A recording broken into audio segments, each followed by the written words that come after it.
I don't know if you've noticed, but frustration with Google Ads keywords is at an all-time high right now. I'm feeling it, my clients are feeling it, and if you've clicked this video, you probably are feeling it too. If your ad budget just feels like it's completely losing money because Google keeps triggering your ads for queries that have almost nothing to do with what you typed in, then stop beating yourself up. You didn't do anything wrong. The stats and the recent algorithm updates and everything that's happening around Google and with Google is making this happen. Exact match is not exact anymore. It hasn't been exact in a really, really long time. And Google is aggressively expanding its semantic matching across the board. Google isn't looking at keywords in any way, shape, or form as literal. These are not literal character strings anymore. They haven't been for forever. They are reading user intent. And that is a big thing that I need you to understand when you think about the keyword and how it operates today in 2026. In case you're new here, I am Sarah. I help people who are overwhelmed and confused by Google Ads. And I help those people get clarity so that they can then operate the Google Ads on their own. I don't manage the accounts, I just consult.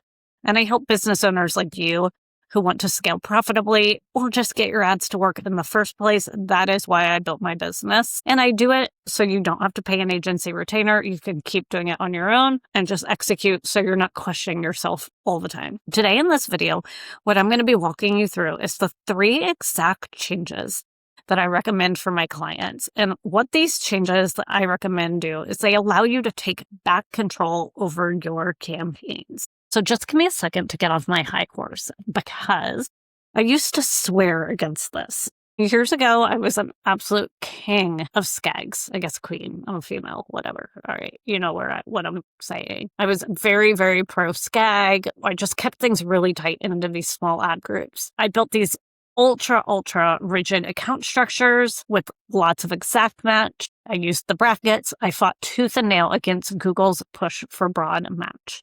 And I would have every single client start out super tight and have their match types on complete lockdown. I hate to admit that the reality of that strategy is completely and utterly dead. Google's algorithm forces expansion whether you like it or not. So really, instead of fighting the ocean, here are some steps that I would be using now. So what I would do is I would stop grouping your keywords by words and start grouping them by intent buckets.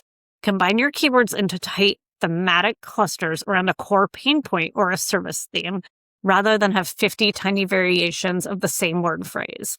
You can then write the ad according to what they're in and what that intent matches to. And then when you think about the hyper-specific keywords, I want you to add some of these even if they're low search volume. Again, something I never would have recommended in the past. I felt like low search volume keywords cluttered the account. But I think if you add the ultra-specific terms to your ad group, knowing that Google might barely serve them directly, you're still allowing their presence to act as an anchor to teach Google's AI exactly what sub-niche intent you want. So I consider these keywords part of the signals. Then obviously you want to build these proactive, aggressive, negative lists. Negative is really what you're going to do to steer the engine because broad is wider.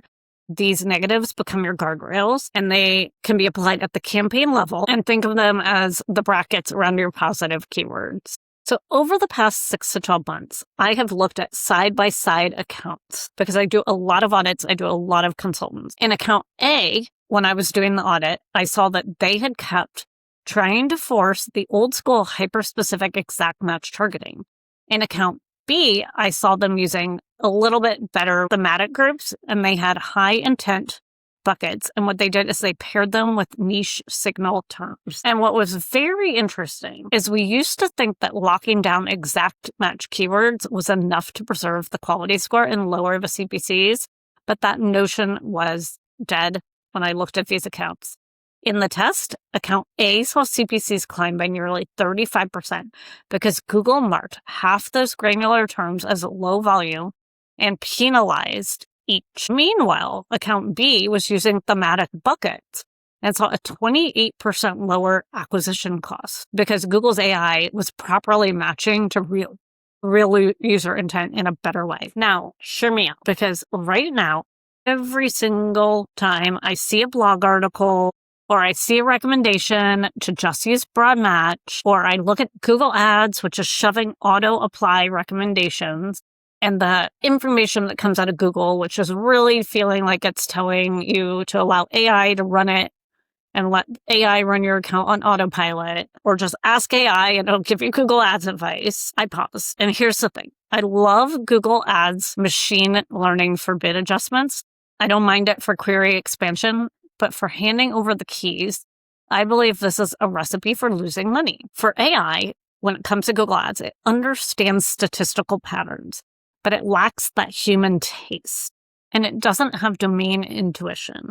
It doesn't know the subtle nuance between someone looking for a variation of your product versus somebody ready to buy right now your exact product. It sort of gets in the neighborhood, but not all the way there. The lo-fi strategy that's actually outperforming full automation, fully asking AI everything, is human steering. You use hyper-specific long-tail terms in your ad groups, not for direct impressions, but again, for adding that human context as markers, literally steering vectors for the AI. And then you're combining that with human domain expertise with Google's semantic processing. That's where the balance of profit lives. It's not all one way and it's not all the other way.